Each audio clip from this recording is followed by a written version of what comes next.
The HOA president tried to have me arrested for squatting in a house I legally owned. By the time the cops showed up with a search warrant for her place, half the neighborhood was standing outside watching the fall of a woman who thought she owned everyone's life. It started on a Thursday morning. I'd been in the neighborhood 3 days, still unpacking boxes, still figuring out the garbage schedule. Then, this woman showed up on my porch, blonde bob, big sunglasses, clipboard held like a weapon. She didn't knock, just stood there and barked, "You have 30 seconds to explain why you're squatting in my friend's house before I call the police." I stared at her, still holding my coffee. "Your friend, lady, I just bought this place. Got the deed right here." Her lip curled. "That's impossible. Evelyn Carter doesn't sell. She's been here longer than I've been HOA president." There it was, the word. President. Every bad story starts with an HOA president who thinks they're mayor of a gated kingdom. I handed her the papers, notarized and everything. She didn't even glance at them. "Fake," she snapped.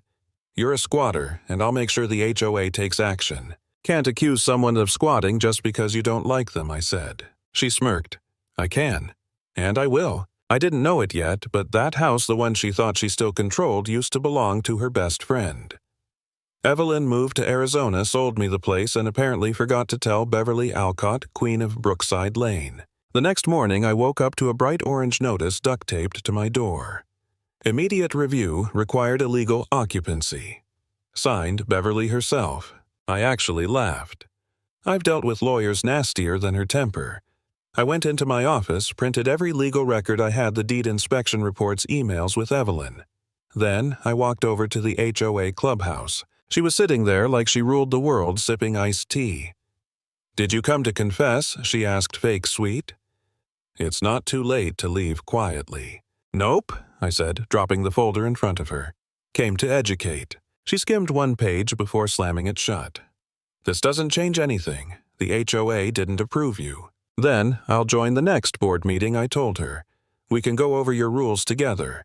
I'd love to see where it says homeowners need Beverly's blessing." She stood up fast, face flushed. "You're not welcome here, and yet I said walking out I legally own the house next to yours." That was the day she decided to make my life miserable. 3 days later, a letter arrived. Notice of non-compliance, unauthorized rental activity. Only problem, I hadn't rented anything yet. It was complete fiction. I went down to city zoning, pulled the official HOA registration. Guess what? Beverly had never filed her updated bylaws with the city. Every rule she enforced was technically invalid. Still, the harassment got worse. She sent some guy in a red vest to photograph my roof for code violations. I stepped outside, pointed at my driveway line, and said, "You cross that again, I'll have you cited." He left. But I started to feel it, that creeping exhaustion when you realize someone's willing to play dirtier than you imagined. I catch myself wondering if it was worth it. Maybe I should just rent the place and stay out of sight. Then, one night I sat at my desk flipping through all her fake citations. And I remembered something Evelyn told me when we closed the sale: "Don't let Beverly bully you." That snapped me back. I wasn't just defending myself.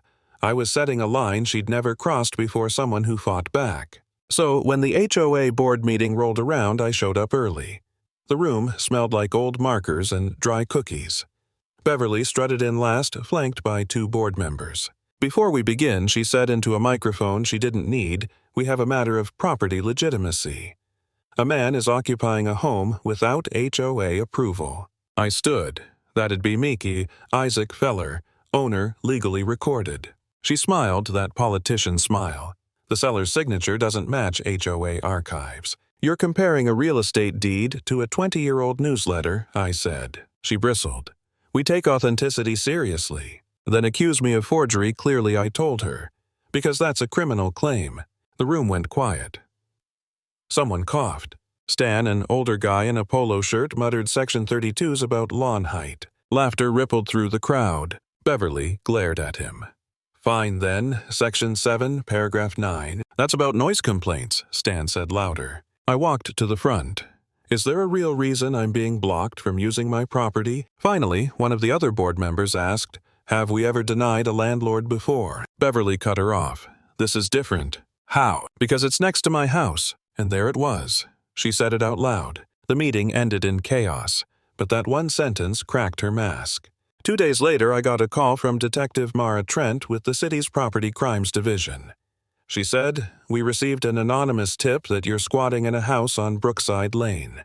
But your name's on the deed, so something's off."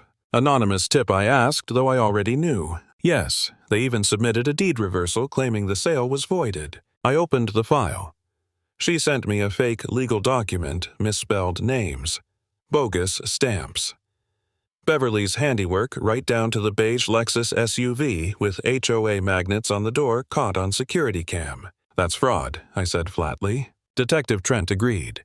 "If she's done this before, we'll need statements." So I started collecting them. Stan came first, then a woman with a notepad, then 4 more neighbors, all with stories. Fines for trash cans. Illegal fence colors.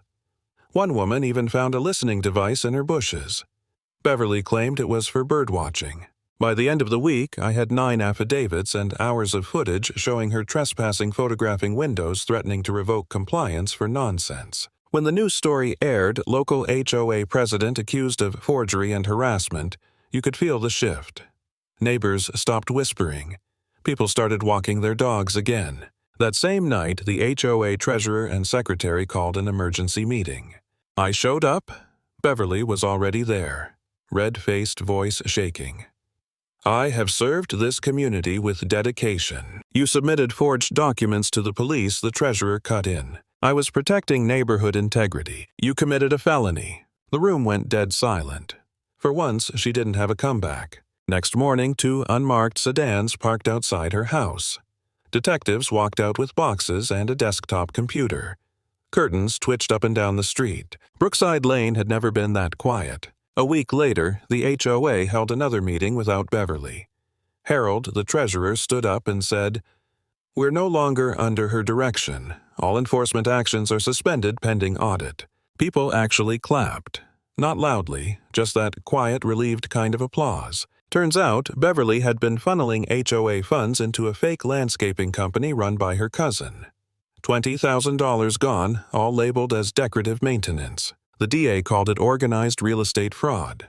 When they asked me to testify, I told the story from the beginning, the porch, the fake violations, the phony deed. The prosecutor asked, "Do you believe she misunderstood the law?" "No," I said. She rewrote it for herself. In court, Beverly sat still, eyes down. Her gray blouse perfectly ironed her face blank. The verdict came fast, guilty on all counts, forgery, fraud, harassment. 12 years in state prison parole after 7. She stood hands behind her back and walked out between 2 deputies.